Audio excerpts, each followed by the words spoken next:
நம்ம எம்சிக்கு எல்லாம் okay right. அப்ப சரி ரைட் பார்ட் போவோம் ரைட். கவனிப்போம். பண்டமௌண்ட் நிரம்பலை தீர்மானிக்கும் காரணிகள் என்பவற்றை குறிப்பிடுங்க. பண்டமௌண்ட் நிரம்பலை தீர்மானிக்கிற காரணம். நிரம்பலை தீர்மானிக்கிற காரணிகள் எத்தனை மாசம் கேட்டிருக்கு?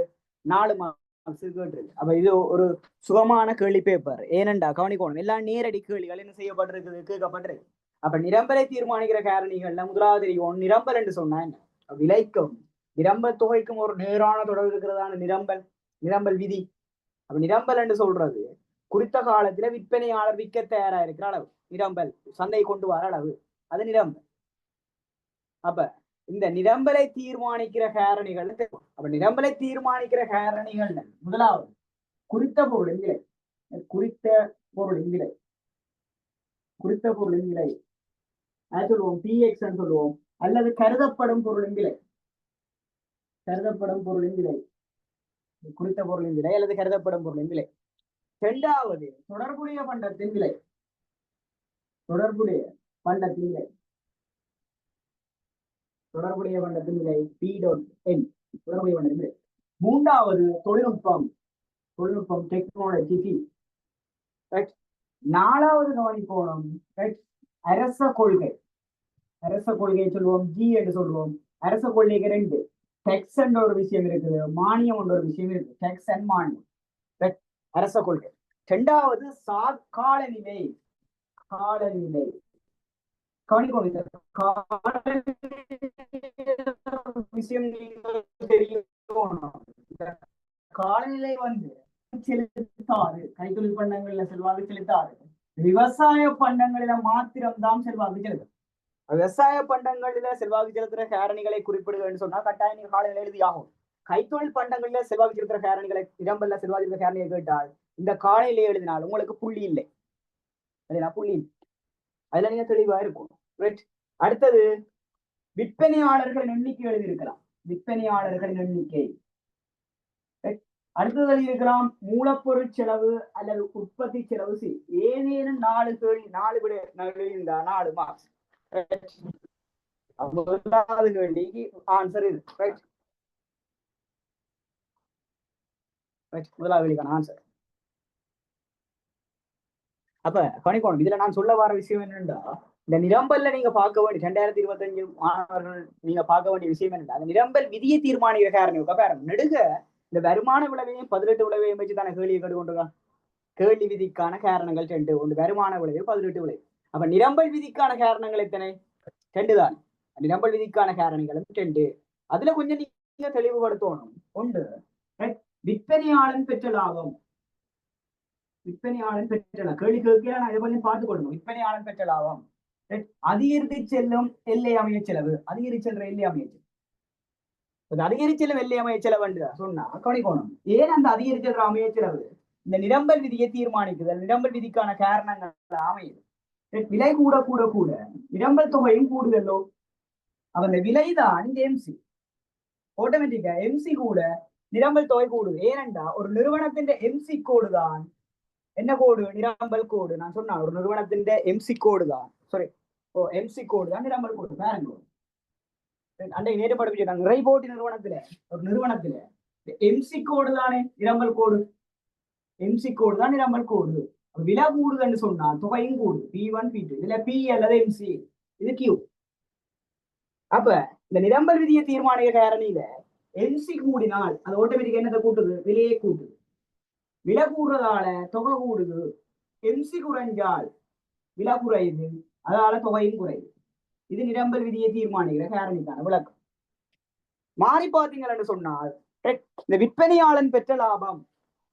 விற்பனையாளன் பெற்ற லாபம் சொன்னா ஒரு பொருளுக்கு லாபம் கூட கூடத்தானே தொகையை கூட்டுவான்.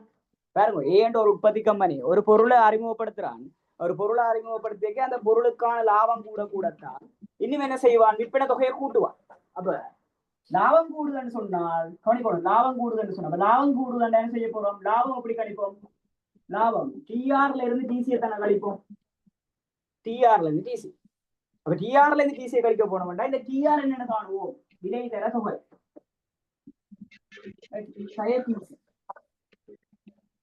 விலை தர. அப்ப இதுதான் லாபம். அப்ப லாபம் கூடுதுன்னு சொன்னா உங்களுக்கு தெரியணும், இதுல இதுவும் கூடுது, இதுவும் கூடும், இது கூடக்கூடாது. அப்பதான் இந்த லாபம் கூடும். விளங்கா சொல்றது? பியும் கூடுது, கியூவும் கூடும். பாருங்க, இது எஸ் கோடு, இது விலை, இது தொகை.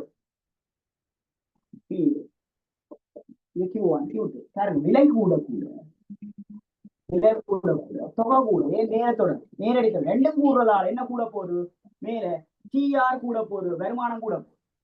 வருமானம் கூடுதுன்னு சொன்னா ஆட்டோமேட்டிக்கா என்ன கூட போறாரு? இந்த லாபம் கூட போகுது. அப்ப ரெண்டாவது காரணம் விற்பனையாளன் பெற்ற லாபம். விற்பனையாளன் பெற்ற லாபம் ஒருக்கா நோட் பண்ணி கொள்ளும். அந்த நிரம்பல் விதிக்கான காரணத்தை தெளிவாக கொடுக்க தெரியும். எம்சியை வச்சு விளங்கப்படுத்தணும்னா நீங்க முதலாக கொடுக்க வேண்டிய ஒரு நிறுவனம் எம்சியை வச்சு தான் விலையை தீர்மானிக்க ஒன்று கொடுத்துட்டு எம்சி அதிகரிச்சா கியூஎஸ்எம் அதிகரிக்கும் ஒன்று கொடுத்தீங்கன்னா சரி, கொடுத்து போட்டு இது கொடுக்கணும். அடுத்த விற்பனையாளன் பெற்ற லாபம் இது இருக்கா நோட் பண்ணிக்கொள்ளுங்க. அடிஷனலா கேள்வி கேட்கல நோட் பண்ணிக்கொள்ளுங்க.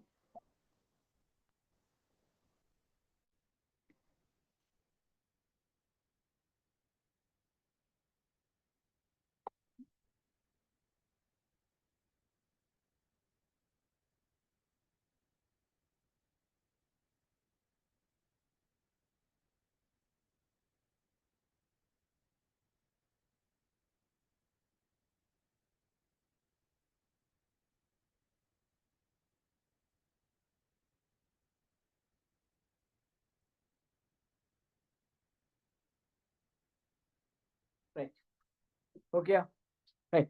அடுத்ததை பாருங்க, பண்டம் ஒன்றின் விலையில் எவ்வித மாற்றம் ஏற்படாத போதிலும் அப்பண்டத்தின் சந்தைக்கு அண்டலை பண்ணுங்க, சந்தை கேள்வி வலப்புறமாக நம்ம நகர்ந்தமைக்கான காரணங்களாக அமையக்கூடிய 4 மார்க்ஸ் வலப்பக்கமாக நகர்ந்ததற்கான காரணம்.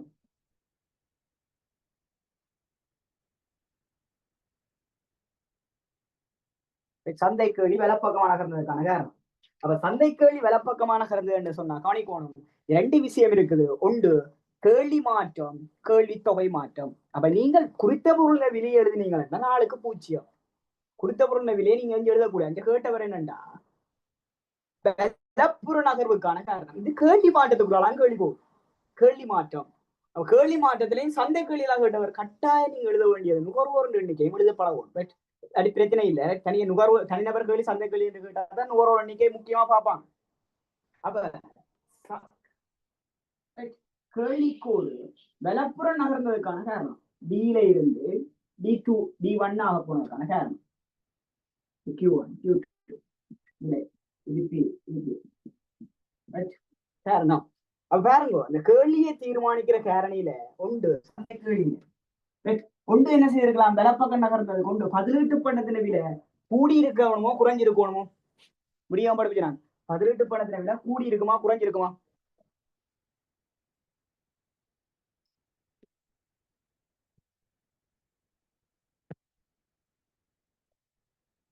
பிளஸ் பதிலீட்டு பண்டத்தின விட கூடி இருக்கும். ஏனென்றா நேரடியான தொடர்பு. பதிலீட்டு பண்டத்தின விட கூடி இருக்கும். இணைப்பு பண்டத்துல கம்பைன் கூட்ஸ், இணைப்பு பண்டத்தின் விலை என்ன செய்திருக்கும்? இணைப்பு பண்டத்தின விலை குறைஞ்சிருக்கு. இணைப்பு பண்டத்தின விலை குறைஞ்சிருக்கு. மூன்றாவது நுகர்வோர் எண்ணிக்கை என்ன செய்திருக்கும்? நுகர்வோர் எண்ணிக்கை கூடியிருக்கும். நுகர்வோர் எண்ணிக்கை கூடியிருக்கும். அடுத்தது அடுத்தது எதிர்பார்க்கை, நுகர்வோருடைய எதிர்பார்க்கை. தெளிவா சொல்லுவோம், நீங்க நுகர்வோருடைய எதிர்பார்க்கை எதிர்காலத்தில் விலை கூடும் என்ற எதிர்பார்ப்பு இருக்குமா குறையும் என்ற எதிர்பார்ப்பு இருக்குமா? எதிர்காலத்தில் ஒரு பொருளின் விலை கூடும் என்ற எதிர்பார்ப்பு, இதுல கொஞ்சம் பிரிக்ஸான இருக்கு. நுகர்வோருடைய எதிர்பார்க்கை எதிர்காலத்தில் ஒரு பொருளின் விலை கூடும் என்ற எதிர்பார்ப்பினமா குறையும் என்ற எதிர்பார்த்தா கேள்வி கூடும். பாருங்க, இது என்னன்னு நாங்கள் முடிவெடுக்கணும்னு சொன்னா என்னன்னு நாங்க முடிவெடுப்போம்னு சொன்னா ரைட். இப்ப பாருங்க, நீங்க கற்பனை செய்து பாருங்க, பெட்ரோல் சைட். இந்த பெட்ரோல் சைட்டை நீங்கள் என்ன செய்றீங்கன்னு சொன்னா மணிக்கு நீங்கள் என்ன செய்யறீங்க? யோசிக்கிறீங்க பெட்ரோலை ஃபியூவலை நாங்கள் என்ன செய்ய போறோம்? நாளை 12 இன்று 12 மணி முதல் பெட்ரோலின் விலை 100 ரூபாவால் அதிகரிக்க போகுதுன்னு சொன்னால் இந்த பெட்ரோலுக்கான இப்பத்தியான் கேள்வி கூடுமா குறையுமா? நீங்கள் என்ற ரீதியில கற்பனை பண்ணுமோ? கூடுமா குறையுமா? இந்த பெட்ரோலுக்கான கேள்வியை நீங்க கூட்டுவி அண்டு 12 முதல் கூட்டுவீங்களா குறைப்பீங்களா? கூடும் தான். அப்ப எதிர்காலத்தில் பொருள் விலை என்ன போற கூடும் என்ற எதிர்பார்க்கை. அடுத்தது ஒரு பொருள் தொடர்பான விருப்பம் அல்ல முன்னுரிமை தேர்வு டேஸ்ட் கூடுமா குறையுமா? கூடியிருக்கலாம். கூடியிருக்கலாம். அடுத்தது கொள்ளனவாளர்கள் மீதான அதையும் நோட் பண்ணிக்கொள்ளுங்க. வரலாமா? கொள்ளனவாளர் மீதான வரி விதிப்பு ரத்து செய்யப்பட்டிருக்கலாம். நிப்பாட்டி இருக்கலாம். கொள்ளனவாளர் வரி விதிப்பை நிப்பாட்டி இருக்கலாம். கொள்ளனவாளர் மீதான மானியத்தினை வழங்கி இருக்கலாம். கொள்ளனவாளர் மீதான மானியத்தை வழங்கி இருக்கலாம். இவ்வாறான காரணங்கள் ஏதாவது 4 எழுதுறீங்க என்றால் 4க்கு 4 மார்க்ஸ். 4க்கு 4.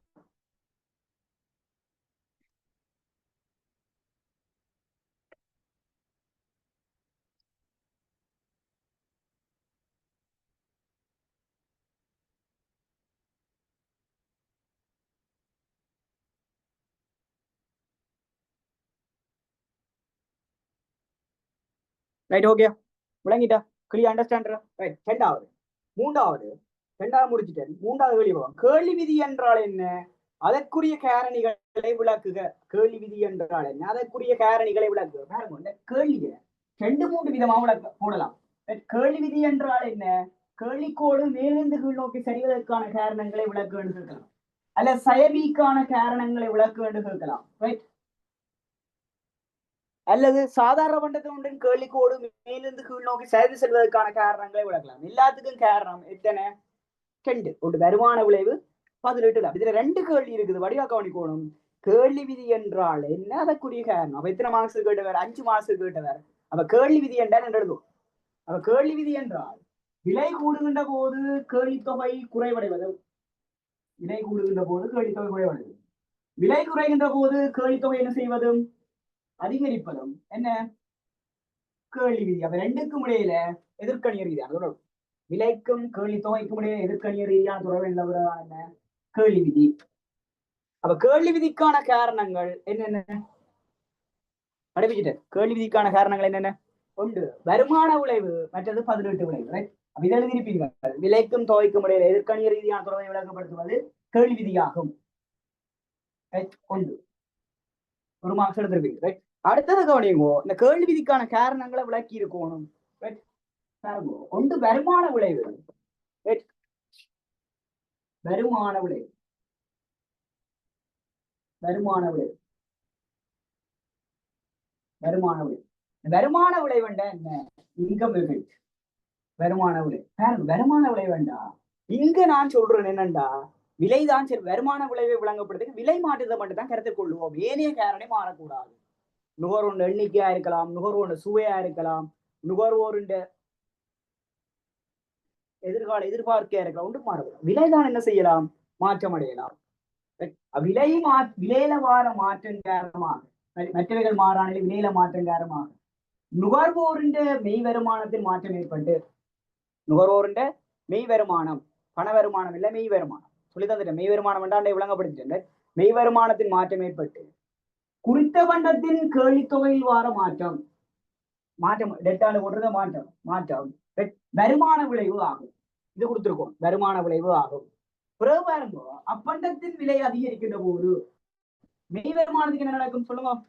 அப்பண்டத்தின் விலை கூடிய மெய் வருமானத்துக்கு என்ன நடக்கும்? மெய் வருமானத்துக்கு என்ன நடக்கும்? விலை கூடிய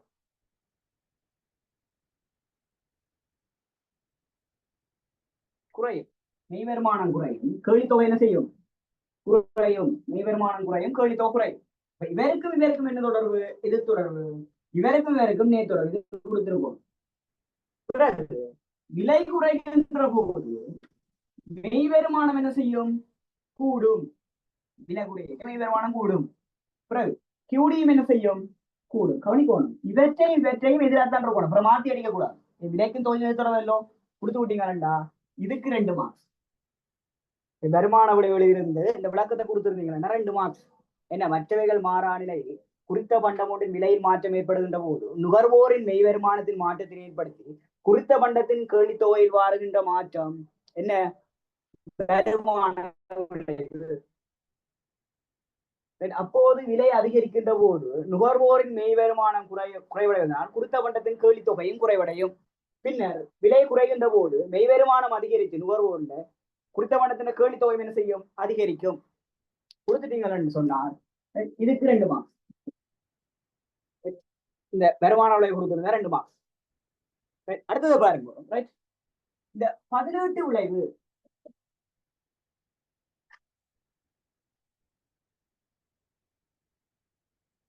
பதிலீட்டு விளைவு என்ன?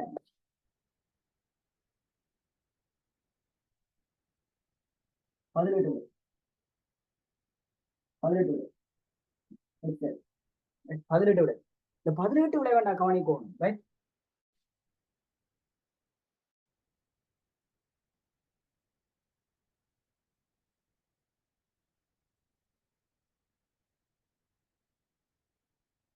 இது சொல்றேன் செய்யல. இது கோப்பி. கவனிக்கும். தேயிலைன்ற பதிலீட்டு பொருள் என்ன? கோப்பி. கோப்பி அல்லது சீனியின் பதிலீட்டு பொருள் கருப்பட்டி. தேயிலைன்ற பதிலீட்டு பொருள் கோப்பி. இப்ப என்ன நடக்குதுன்னு சொன்னா இந்த குறித்த பண்டமான கவனிக்கணும். குறித்த பண்டமான எஸ் இது டி இரம்பல் எல்லாம் போட்டிருக்கேன். எஸ் டி அப்பன்னா உங்களுக்கு விளங்கும். எனக்கு தனியா கேள்விக்கோட்டை நான் நகர்த்தி காட்டினீங்கன்னா உங்களுக்கு விளங்காது. பண்ண மாட்டேங்க. கவனிக்கணும். குறித்த பண்டமான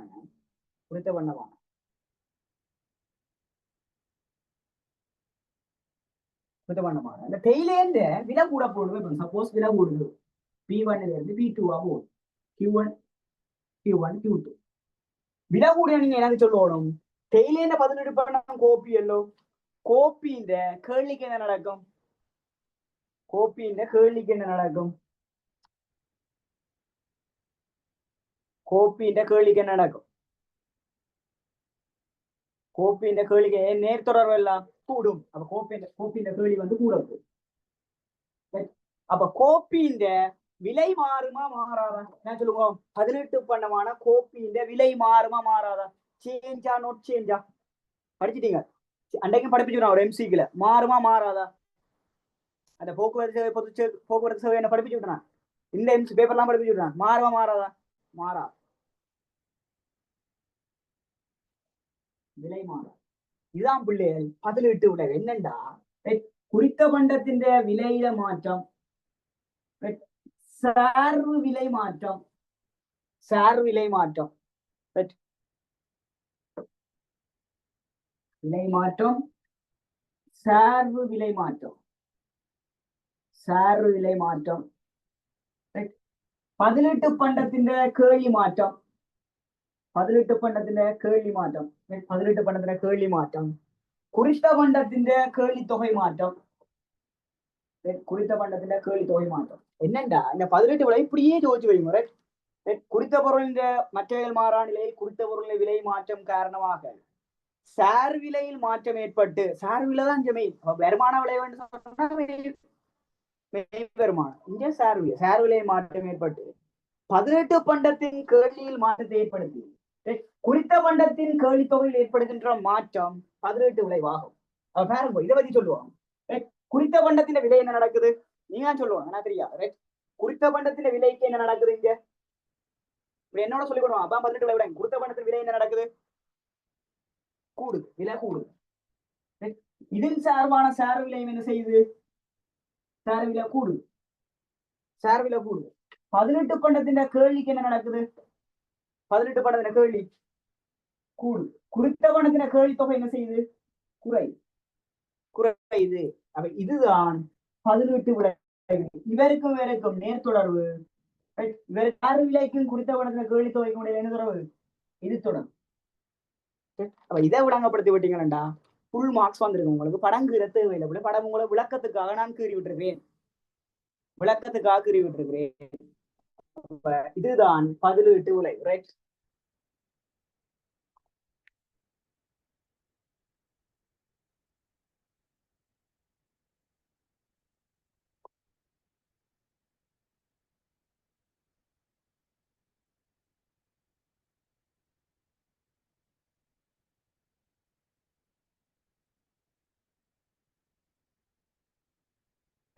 ஃபுல் கிளியரா? 18 விளைவு ஓகே. நீ கேள்வி வந்தா ஓகே, படிச்சிருப்பீங்க. 18 விளைவு ஓகே, ரைட். அடுத்தது பாருங்க, இதுக்கு போட்டிருந்த 2 கவனிக்கணும். 18 விளைவு எழுதியிருந்த 2, வருமான விளைவு 2 எழுதியிருந்த 2, கேள்வி விதி என்று எழுதியிருந்த 1, மொத்தம் 5. ரைட். அடுத்தது கவனிப்போம். பண்டம் ஒன்று நிரம்பல் தொகை மாற்றம், நிரம்பல் மாற்றம் என்பவற்றை வேறுபடுத்தி விளக்கு. எத்தனை மார்க்ஸ் கேட்டிருக்காரு? 4 மார்க்ஸ்.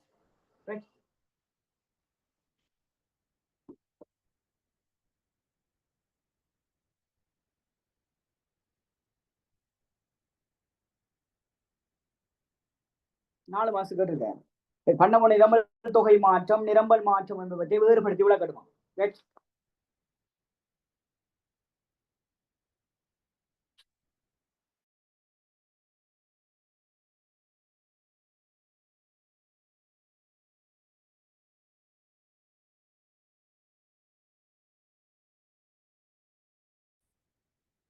நிரம்பல் தொகை மாற்றம், நிரம்பல் மாற்றம். அப்ப நிரம்பல் தொகை மாற்றம் கவனிக்கணும். இங்கு யார் மட்டும் செல்வாக்கு செலுத்த போறார்? குறித்த பண்டத்தின் விலை மட்டும் தான் செல்வாக்கு செலுத்த போறார். அப்ப விலை மட்டும் செல்வாக்கு செலுத்த அந்த ஏனைய காரணியான தொடர்புடைய பண்டத்தின் விலையோ அல்லது தொழில்நுட்பமோ, நுகர்வோர் விற்பனையாளர்கள் எண்ணிக்கையோ அல்லது வரி மானியமோ ஒன்றும் என்ன செய்யாது, இந்த செல்வாக்கு செலுத்தாது. அவரெல்லாம் நிரம்பல் மாற்றத்திலாம் செல்வாக்கு செலுத்துது. நிரம்பல் மாற்றம். வீடியோ கிளியரா வருதா? வீடியோ விளங்குதா உங்களுக்கு? நெட்வொர்க் இஷ்யூ இருக்கா? தெரியுமா? நெட்வொர்க் இஷ்யூ இருக்கா?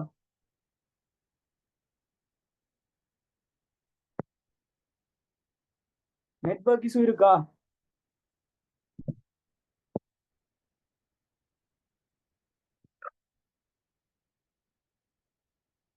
அப்ப கவனிப்போம். இந்த நிரம்பல் தொகை மாற்றம் என்ன? மற்றவைகள் மாறாத நிலையில், மற்றவைகள் இந்த கேரணிகள் மாறாத நிலை விலையில மாற்றம் ஏற்படுகின்ற போது, குறித்த விலையில் மாற்றம் ஏற்படும் போது,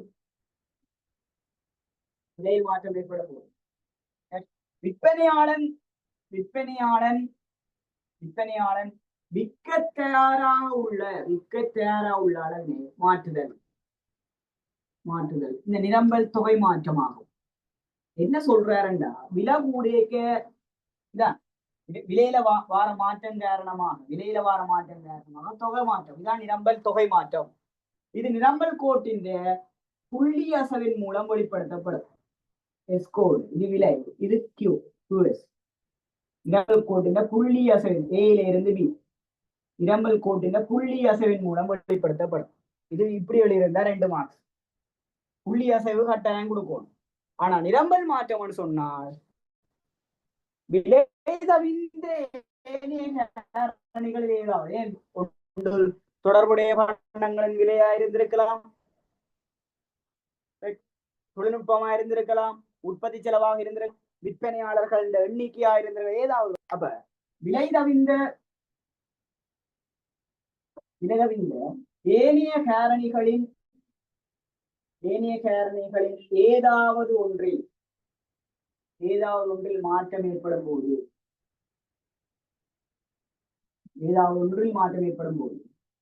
ஏனைய காரணி ஏதாவது மாற்றம் ஏற்படும் போது விற்பனையாளன் விற்க தயாராக உள்ள அளவிலே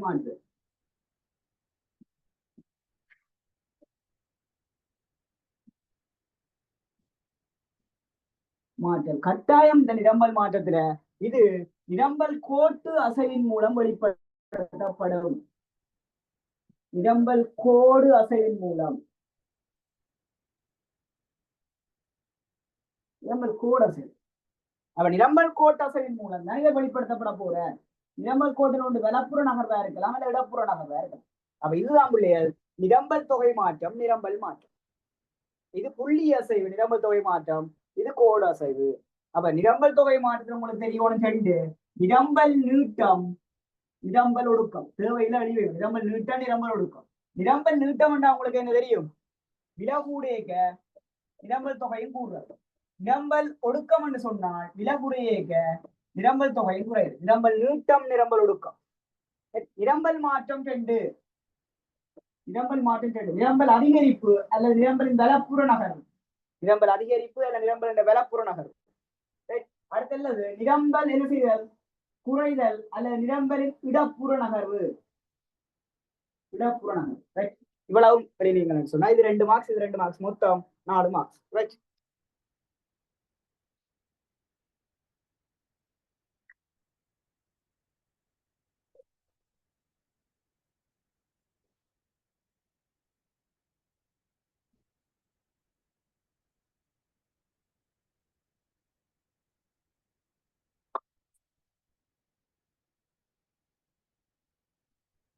ரைட்.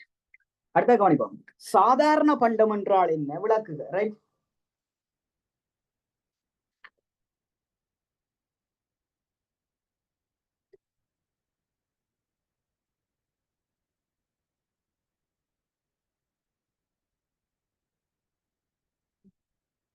சாதாரண பண்டம் என்றா என்ன விளக்குக. ரைட்.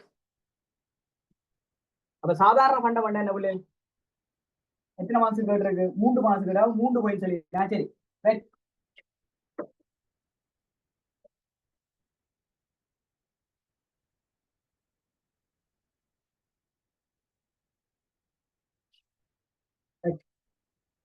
சாதாரண பண்டம்.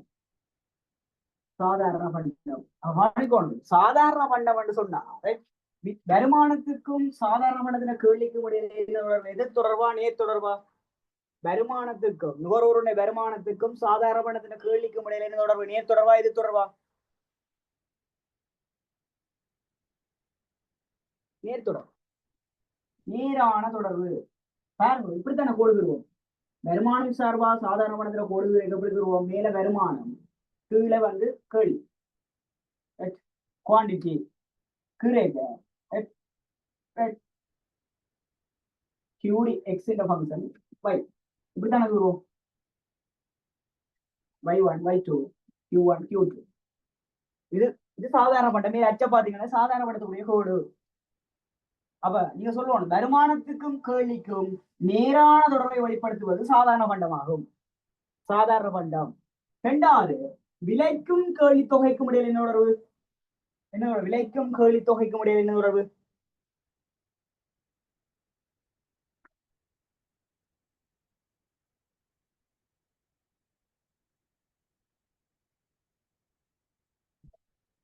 விலைக்கும் கேள்வி தொகைக்கும் இடையில் என்ன உணர்வு?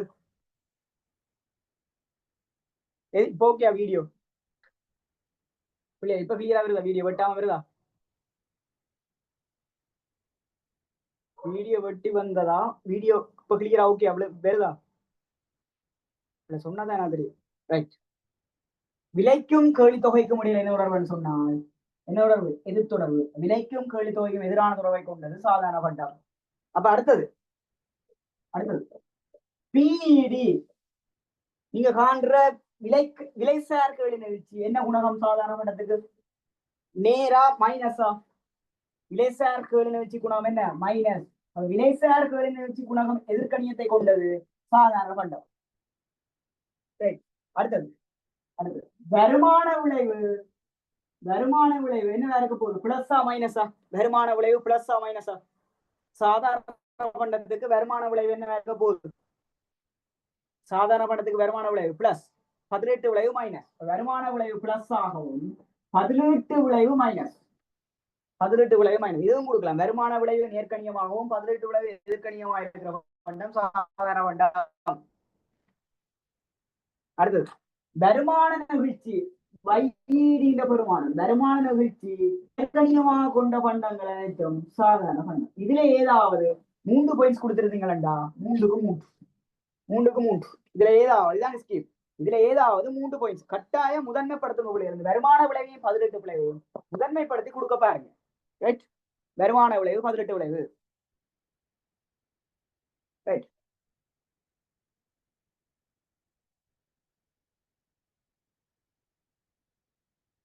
இருபதுக்கு 20 வந்த எந்த ஸ்கீம் படி ஓகே. பாருங்க சாதாரண பண்டம் சொன்னா இந்த வருமானத்துக்கும் நுகர்வோனுடைய கேள்விக்கும் இடையில நேர் தொடர்பு இருக்கும்னு சொன்னா. நேரன்னு சொன்னா கோட்டை பாருங்க. இது வருமானம் அச்சு மேல இருக்குது, விலையச்சு மாறுற இடத்துல விலையச்சுல வருமானம் இருக்குது. இதை கூடி வருமானம் கூட கூட கூட சாதாரண பண்டங்களின் நுகர்வு கூடும். கூடுது. ஏன்னா அதுக்குள்ள ரெண்டு ஆடம்பர பண்டம் அத்தியாவசிய பண்டம் தெரியும். ஒன்று கூடிய வருமான நிகழ்ச்சி கொண்ட பண்டம் ஆடம்பர பண்டமாகவும், ஒன்று குறைந்த வருமான நிகழ்ச்சி கொண்ட பண்டம் அத்தியாவசிய பண்டமாகவும் இருக்கும். அது வருமானத்துக்கும் கேள்விக்கும் இடையில நேரான தொடர்பு கொண்ட பண்டம் சாதாரண பண்டம் எழுதியிருந்தால் சரி. அல்லது விலைக்கும் கியூடிக்கும் இடையில ஒரு எதிரான தொடர்பு கொண்டது சாதாரண பண்டம். அது அடுத்து இதனூடாக காண்ற விலையினூடாக மாற்றியதுக்கு ஊடாக காண்ற விலைசார் கேள்வி நிகழ்ச்சி இருக்கலாம். விலைசார் கேள்வி நிகழ்ச்சியின் குணகம் இப்படிதான் நீங்கள் பிஇடி சமன் டெல்டா கியூடி வீதத்தின் கீழ் டெல்டா பி வீதம். பிஇடி என்றது விலைசார் கேள்வி நிகழ்ச்சி. அப்ப விலைசார் கேள்வி நிகழ்ச்சியின் ஊடாக காணுகின்ற இந்த விலை மாற்றத்தின் ஊடாக காணுகின்ற வருமான விலைசார் கேள்வி நிகழ்ச்சியின் குணகம் எதிர்கணியம். அப்ப எதிர்கணியத்தை கொண்ட பண்டங்கள் அனைத்தும் சாதாரண பண்டம் சொன்னாலும் சரி. அல்லது வருமான விளைவு நேர்கணியமாகவும் பதிலீட்டு விளைவு எதிர்கணியமாக கொண்ட பண்டங்கள் அனைத்தும் சாதாரண பண்டம். சாதாரண பண்டம். பிறகு இந்த வருமானம் கேள்வியை வச்சு காண்றதுதான் இந்த வருமான நெகிழ்ச்சி. வருமானத்தையும் கேள்வியையும் வச்சு காண்றதுதான் இந்த வருமான நெகிழ்ச்சி. அப்ப வருமான நெகிழ்ச்சியின் அடிப்படையில் நேர்கணிய ரீதியான பெறுமதிகளை கொண்ட பண்டம் அனைத்தும்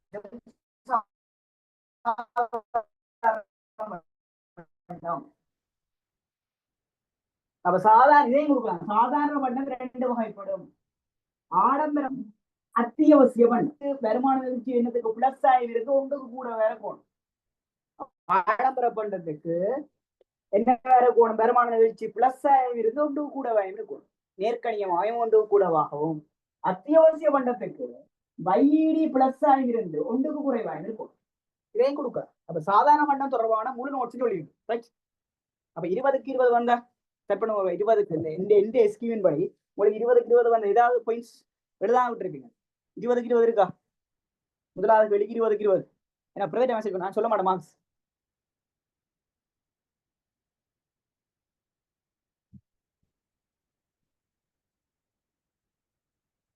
இப்ப செய்தா தானே இல்லையா? செய்யலையா?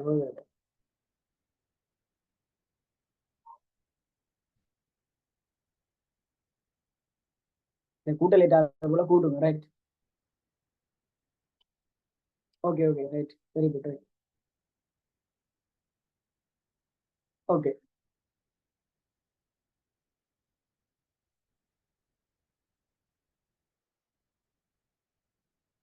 எத்தனை பேர் இருக்கிறீங்கன்னா கிட்டத்தட்ட 19 பேர் இருக்கிறீங்க.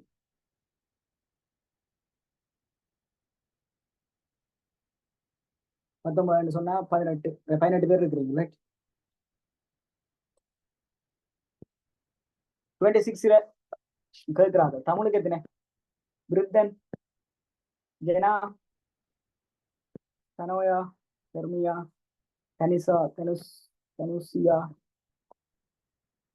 தார்ஜன், பிருந்தன், ஜதுசன்.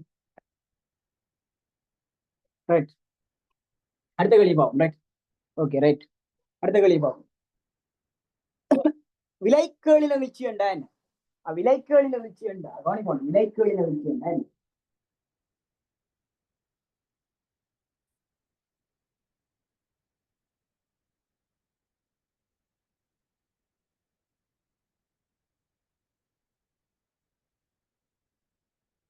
அப்ப என்ன சொல்லணும்? இந்த நெகிழ்ச்சி எத்தனை வகைப்படும்?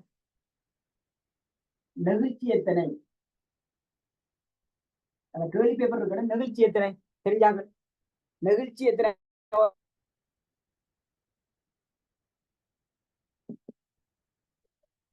2, 5, 3, 4?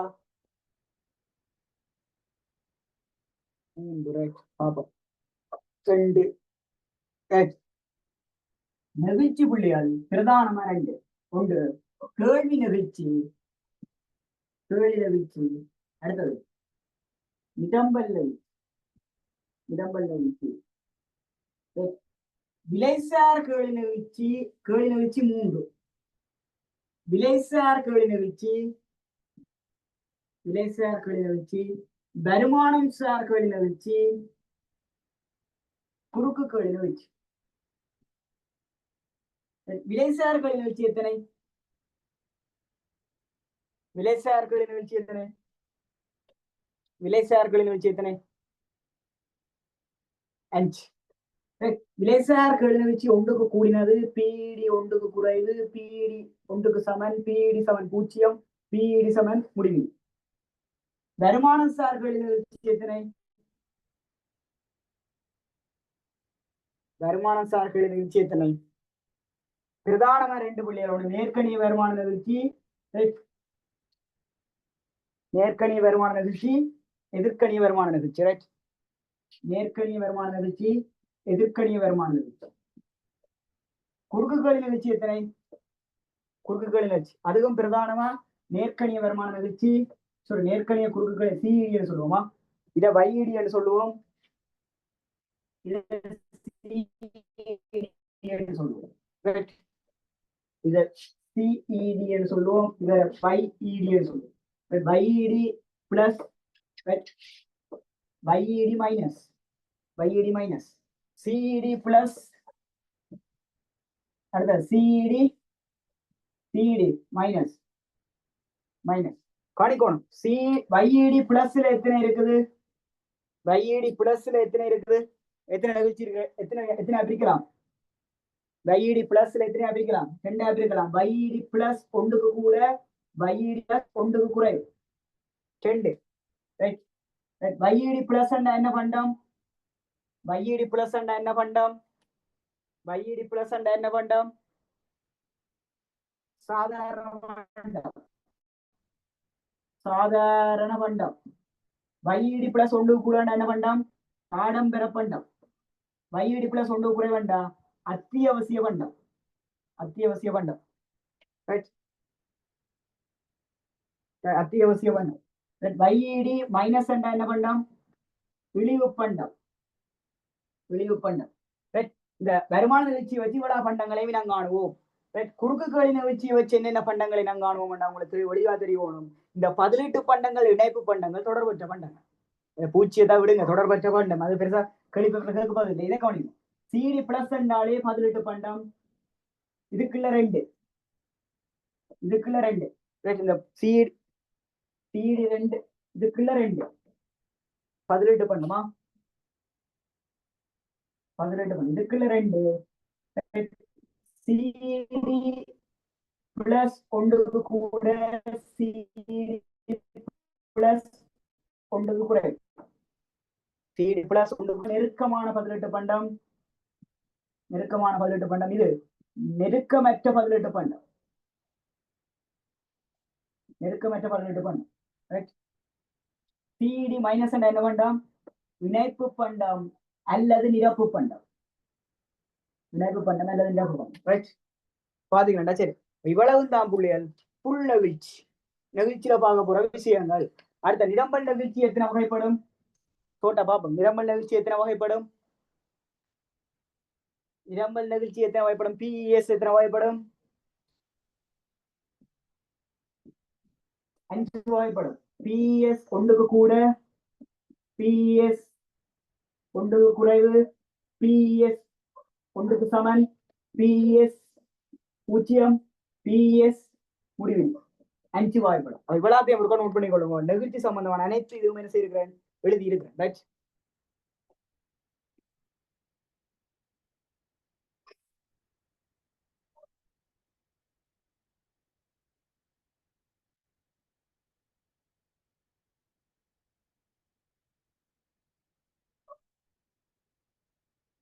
ரைட், எழுதிட்டீங்களா பிள்ளைகள்?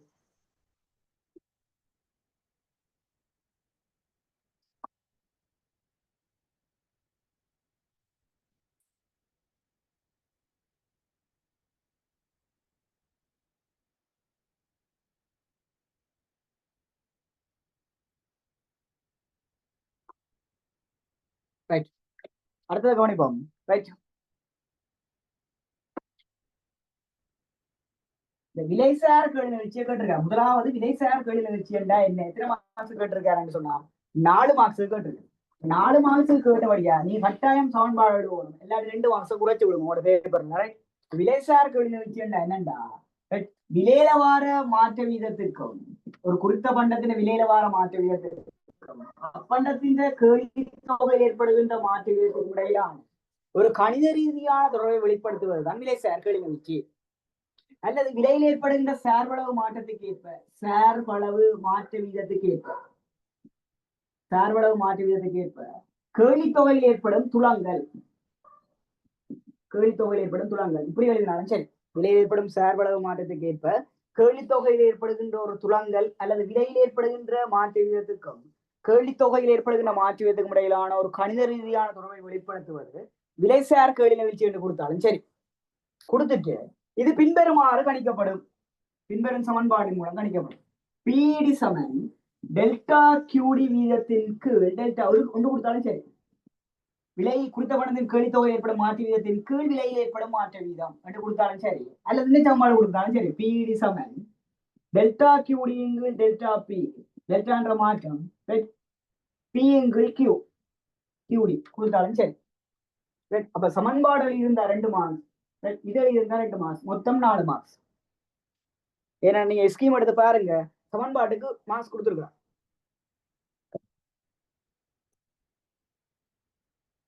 ரைட்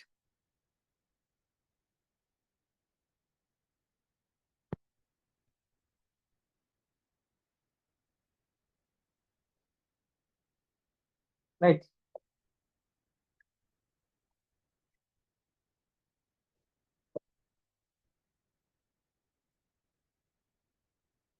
அடுத்த கேள்வி பாருங்க கீழ்நோக்கி சரிந்து செல்லுகின்ற சாதாரண கேள்விக்கோட்டின் வழியே புள்ளிக்கு புள்ளி கேள்வி நிகழ்ச்சி குணகம் குறைவடைந்து செல்வதற்கான காரணத்தை விளக்கு பாருங்க கீழ்நோக்கி சரிந்து செல்வதென்ற சாதாரண கேள்விக்கோட்டு வழியே கேள்வி நிகழ்ச்சி குணகம் குறைவடைந்து செல்வதற்கான காரணத்தை கேட்டிருக்காரு விளக்குக 4 மார்க்ஸ் கேட்டிருக்காரு 4 மார்க்ஸ் அவங்களுக்கு தெரியும் இந்த கேள்விக்கோட்டின் நடுப்பகுதியில கேள்வி நிகழ்ச்சி என்ன நடுப்பகுதியில இல்ல ஏற்கனவே படிப்பிச்சுட்டு நீங்க கொஞ்சம் அச்சி வேற போகணும் என்ன நித்திரி ஆகிடுவீங்க ரைட் சொல்லுங்க கேள்விக்கோட்டின் நடுப்பகுதியில நிகழ்ச்சி என்ன ஒன்று பிடி சமன் ஒன்று ஒன்று இந்த பகுதியில பிடி சமன் முடிவிலி இந்த பகுதியில பிடி என்னதுக்கு சமனா இருக்க போகுது ஒன்றுக்கு கூட இந்த பகுதியில பிடி என்ன வர போற ஒன்று குறை இதுல பிடி சமன் 0 0 என்ன கேட்கிறாருன்னா இந்த புள்ளிக்கு புள்ளி நிகழ்ச்சி குணகம் வேறுபடுவதற்கான காரணம் என்ன கேட்கிறார்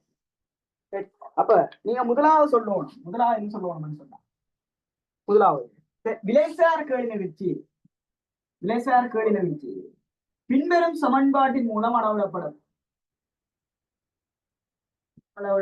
பின்வரும் சமன்பாடா பிடி சமன் பிடி சமன் டெல்டா கியூடியின் கீழ் டெல்டா பி பியின் கீழ் கியூடி இந்த சமன்பாடு தானே இந்த சமன்பாடு மூலம் அளவிடப்படும் முதலாவது பாயிண்ட்ஸை கொடுத்துட்டு ரெண்டாவது நீங்க தெளிவுபடுத்தணும் இதுல இருக்கிற டெல்டா கியூடியின் கீழ் டெல்டா பி என்பது என்னத்தை குறிக்கும் டெல்டா கியூடியின் கீழ் டெல்டா பி கேள்விக்கோட்டின் என்னத்துக்கு சமன் கேள்விக்கோட்டின் என்னத்துக்கு சமன் டெல்டா கியூடியின் கீழ் டெல்டா பி கேள்விக்கோட்டின் என்னத்துக்கு சமன் பிக்கு சமன் அப்ப டெல்டா கியூடியின் கீழ் டெல்டா பி கேள்விக்கோட்டின் சரிவின் தலைகீழ் பெறுமதி வீணை குறிக்கும் வீணை குறிக்கும் கொடுக்கணும் கட்ட வெளிக்கோட்டின சரிவின் தலைகீழ் பெறுமதி வீயை குறிக்கும் இந்த வி ஆனது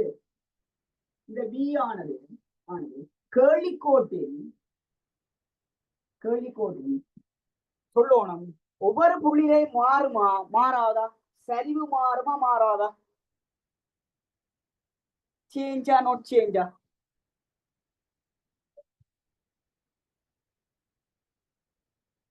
சரிவு மாறுமா மாறாதா இல்லையா ஒரு பியோட கண்டுட்டீங்கன்னா கேள்விக்கோடு சமன்பாட்டுல சரிவுமா நோட் சேஞ்ச் மாறாது கேள்விக்கோட்டின் ஒவ்வொரு புள்ளியிலையும் இந்த பி ஆனது மாற்றம் அடையாது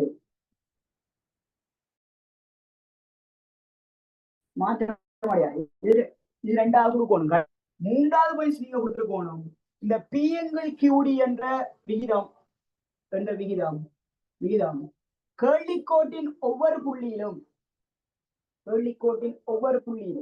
ஏனென்றா கவனிக்கணும் இந்த இது மாறாத புள்ளி வி மாறாது இந்த விலையும் ஆரம்ப தொகையும் என்ன செய்யும் ஒவ்வொரு புள்ளியிலையும் மாறும் ஒவ்வொன்றிலையும் மாறும் ஒவ்வொரு புள்ளியிலையும் மாற போதும் பிஎங்கள் கியூடி என்ற விகிதம் ஒவ்வொரு புள்ளியிலையும் மாற்றம் அடைவதால் இந்த கேள்வியின் நெகிழ்ச்சி குணகம் என்ன செய்யுது குறைந்து செல்லுது பிடி முடிவிலியில் இருந்து 0 வரை குறைகிறது பூஜ்ஜியம் வரை குறை. பிடி முடிவிலிருந்து பூஜ்ஜியம் வரை குறையும். எழுதி விடுங்கடா. சரி, விளங்குதா? அப்ப நான் திருப்பி இருக்க விளங்கப்படுகிறோம் கவனிக்கணும். இந்த விலைசார் கேளினை வச்சு குணத்தை எப்படி விலைசார் கேளினை வச்சு எப்படி அளவிடுவோம்டா, டெல்டா கியூடிங்கள் டெல்டா பி பிங்கள் கியூடி என்ற அளவு. நீங்க திருப்பி சொல்லணும், இந்த டெல்டா கியூடிங்கள் டெல்டா பி கோழிக்கோட்டின் சரிவின் தளங்கள் இப்ப மதிப்பியே குறிக்குது.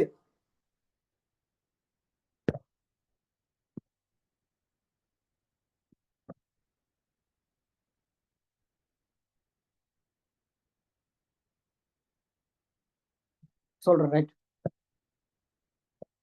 திருப்பி சொல்றேன். முதலாவது விலைசார் கேளினை வச்சு எப்படி அளவிடுவோம், டெல்டா கியூடிங்கள் டெல்டா பி என்று தான் அளவிடுவோம். டெல்டா கியூடிங்கள் டெல்டா பி தர பிங்கள் கியூடி தானே, பிங்கள் கியூடி அளவிட்டு கூட்டுட்டு அப்புறம் இங்க இருக்கிற இந்த டெல்டா கியூடிங்கள் டெல்டா பி என்று இருக்கிறார்களோ, டெல்டா கியூடிங்கள் டெல்டா பி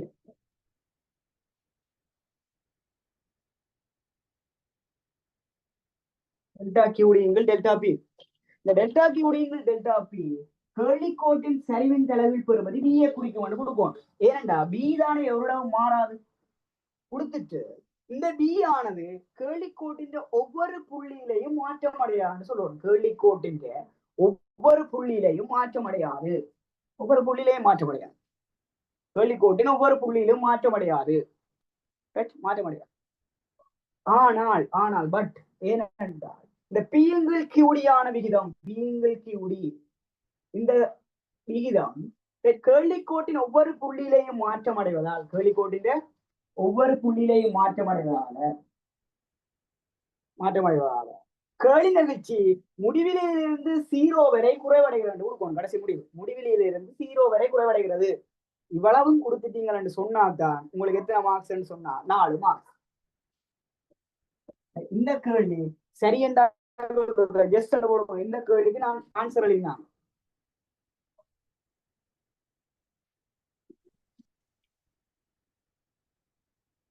இந்த கேள்வி சரி என்ன? Okay,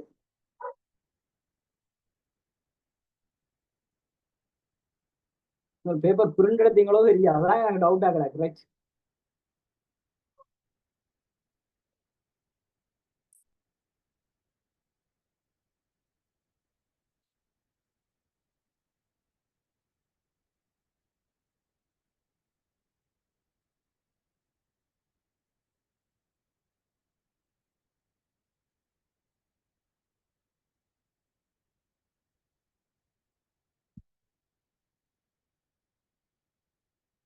right.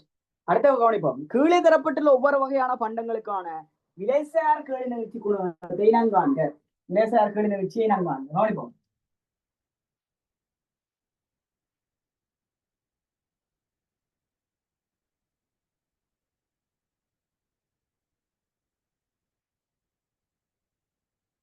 விலைசார் கேள்வி நிகழ்ச்சி நாம் காணட்டும், பார்ப்போம். ஆடம்பர பண்டம் முதலாவது இருக்காரு. ஆடம்பர பண்டம், ஆடம்பர பண்டத்துக்கு பிடியில பெறுமதி ஒன்றுக்கு கூடவா ஒன்றுக்கு குறைவா? சொல்லுங்க. ஆடம்பர பண்டத்துக்கு ஒன்று கூடவா ஒன்று குறைவா?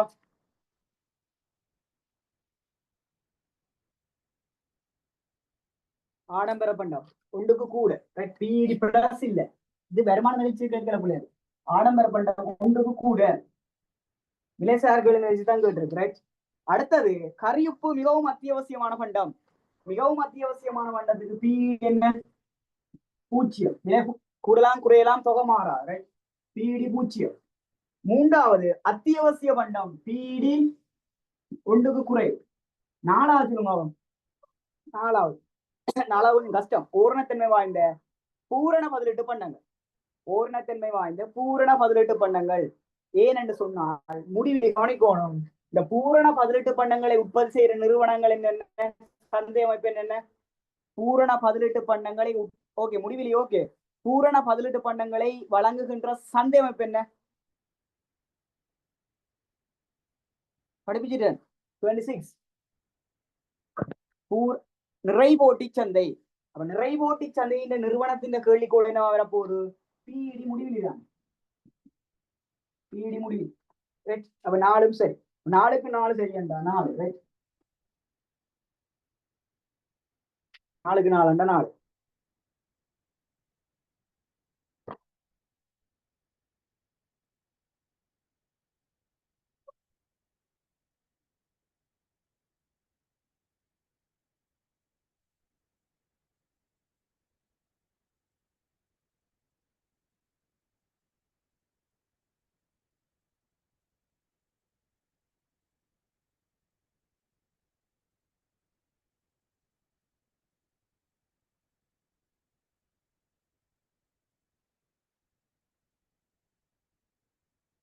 அடுத்த கேள்வி பாருங்க. அடுத்த பாருங்க, பண்டமொன்றின் கேள்விக்கோடு தரப்பட்டுள்ளது. பண்டமொன்ற கேள்விக்கோடை தந்துட்டு பண்டமொன்றின் கேள்விக்கோடு தரப்பட்டுள்ளது. 200 மற்றும் 500 அலகுகளுக்குரிய விலை சார்களை வச்சு என்ன செய்யட்டுமா, காணட்டுமா. 200 மற்றும் 500 அலகுகளுக்குரிய விலை சார்களை வச்சு காணட்டுமா. அவ பாருங்க, இதுல மேல பெறாட்டி இதுல 40, இதுல தெரியாட்டி இதுல 40 இருக்கா, 40.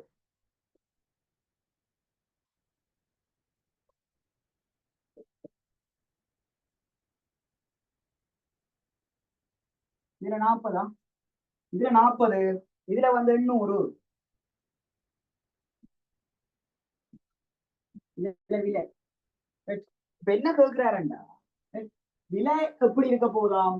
விலை இங்கால கியூடி விலை வந்து 200 இருக்கு, இது 500 இருக்கு. என்ன நெருக்கி ஏ புள்ளி எடுக்க, ஏ புள்ளி அது 40ல 400 இருக்கும் நினைக்கிறேன்.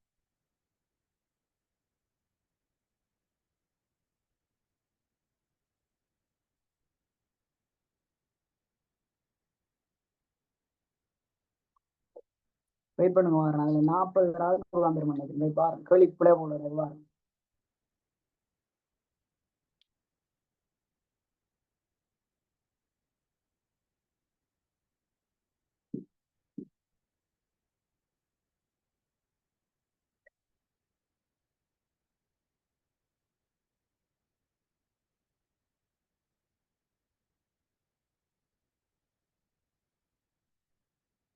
ஓகே, 200 மற்றும் 500 அளவு, அதுல 40 தானே. 200 மற்றும் 500 அளவு, 2 அளவு வந்திருக்கேன். 500 அளவுகளுக்கு விலை சேர்த்து இதுல 40 இதுல 40. அப்ப கவனிக்கணும், உங்களுக்கு 3 விதமான விலை சார்களை வச்சு எடுக்கிறது படிப்பிச்சான் சமன்பாடு. ஒன்று டெல்டா கியூடி மாற்றத்தின் கீழ் டெல்டா பி மாற்றம் ஒரு சமன்பாடு. 2வது பிஇடி சமன் டெல்டா கியூடியின் கீழ் டெல்டா பி தர பியின் கீழ் கியூடி என்ற ஒரு சமன்பாடு.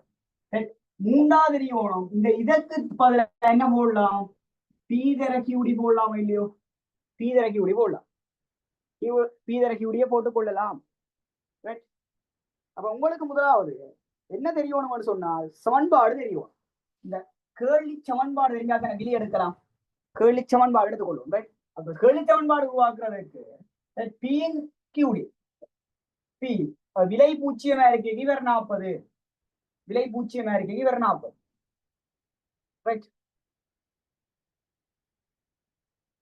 தொகை பூச்சியமா இருக்கு, இவர் 40. இவர் பூச்சியமா இருக்கு, இவர் 800. அப்ப கியூடி சமன் ஏ சய பி. பி ராணுவம் எப்படி, 800 கீழ் 40, 800 கீழ் 40, நான் சயன் 800. பி சமன் சய 20,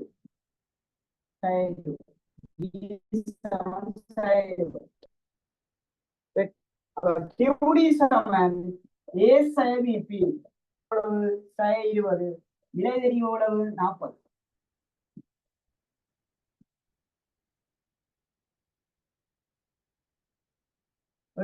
ஏ சமன் 800, ஏ சமன் 800, ஏ சமன் 800. இதுல இதேதான் இதே நேரம் கூட செய்து காட்டுறேன். அப்ப கியூடி சமன் என்ன சமன்பாடு, கியூடி சமன் எவ்வளவு, 800 சய 20 பி. சமன்பாடு எடுத்திருப்பீங்க. 800 சய 20 பி, 800 சய 20 சமன்பாடு எடுக்க தெரியும் எல்லாருக்கும். அழிக்கிறேன். 800 சய 20 பி கியூடி சமன் 800 சய 20 பி. இதுல 200க்கு நேர விலை எடுக்கும். 200க்கு நேர விலை 200, தொகை 200க்கு நேர விலை என்ன, தொகை 200. 20 பி.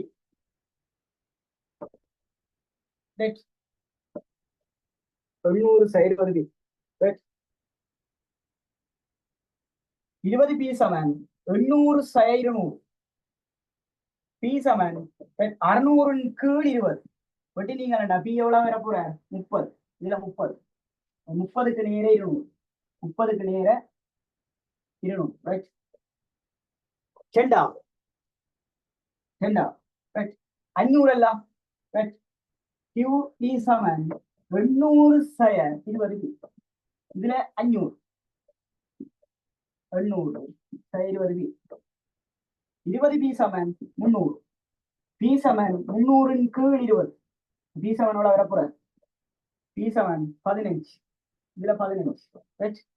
15க்கு 15 இருக்கைக்கு எவ்வளவு வரப்போற 500 ரைட். எடுத்துட்டோம். இப்ப கேட்ட கேள்வி என்னன்னு சொன்னா கவனிக்கணும். கேள்வி இது கேட்கல. என்ன கேள்வி கேட்டவர் கேள்வி என்ன கேட்டவர் நெகிழ்ச்சியை காண சொல்லி தான் கேட்டவர். நெகிழ்ச்சி என்ன வரும்? அப்ப கியூடி சமன் 20 800 பி தானே 20 பி.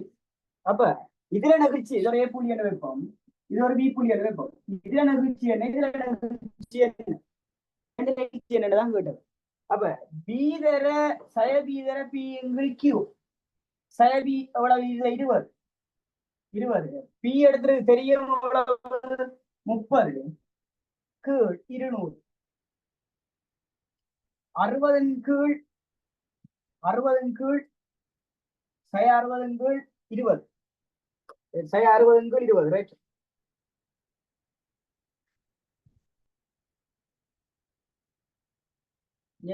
சய 6 கீழ் 2 பேரும் வட்டி நீங்களா சய 2 பேரும்.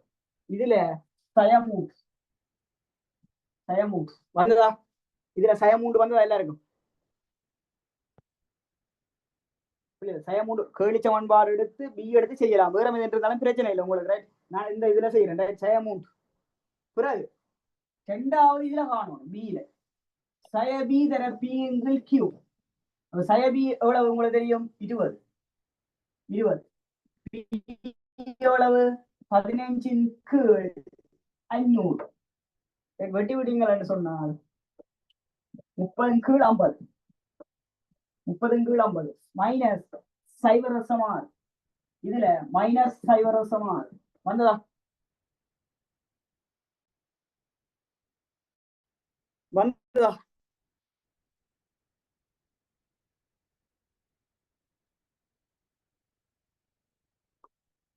எல்லாருக்கும் சரியா? இது கொஞ்சம் நல்ல கேள்வி கொஞ்சம் பாருங்க ரைட்.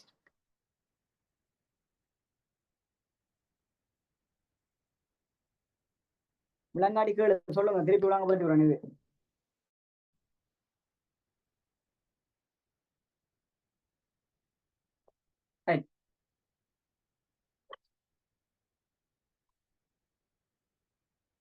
இன்னும் ஒரே ஒரு கேள்வி இருக்கு. விவசாய பண்டங்கள் பொதுவாக நிரம்பல் நெகிழ்ச்சி அற்றதாக இருப்பதற்கான காரணம். அப்ப நிரம்பல் நெகிழ்ச்சி அற்றதாக இருக்கிறதுக்கான காரணம் என்னண்டா கவனிக்கணும். ஒன்று, அதுகிட்ட உற்பத்தி செய்யறதுக்கு எடுக்கிற காலம் அதிகம். உற்பத்தி செய்ய எடுக்கிற காலம் கூட. அடுத்த பதிலீடுகள் கூடவாக இருக்கிறது. பதிலீடுகள் அதிகமாக இருக்கிறதால நெகிழ்ச்சி அற்றது. உற்பத்தி செய்ய எடுக்கிற காலம் கூட, பதிலீடுகள் அதிகமா இருக்கிறதால நெகிழ்ச்சி அற்றது. அடுத்த விலை மாற்றத்தின் பின் கழிந்துள்ள காலம் பெருசா இருக்கிறது. சிறியதா இருக்கிறது. வேறங்கோ 10 ரூபா விலை கூட்டிட்டு அடுத்த முறை 10 ரூபா விலை குறை. விலை மாற்றத்தின் பின் கழிந்துள்ள காலம். அப்ப இவ்வாறான காரணங்களால இந்த விவசாய பண்டங்கள் நெகிழ்ச்சியற்றதாக இருக்கும். ரைட். முதலீட்டு பண்டம் அதிகம், விலை மாற்றத்தின் கழிந்துள்ள காலம் சிறுசு. ரைட். உற்பத்தி செய்வதற்கு எடுக்கிற காலம் என்னவா இருக்க போகுது? அதிக காலம் எடுக்கிறது. இருப்பில் வைத்திருக்கிற கூடிய காலப்பகுதி சின்ன. இருப்பில் நீண்ட காலம் வச்சிருக்கீங்களா விவசாய பண்டங்கள்?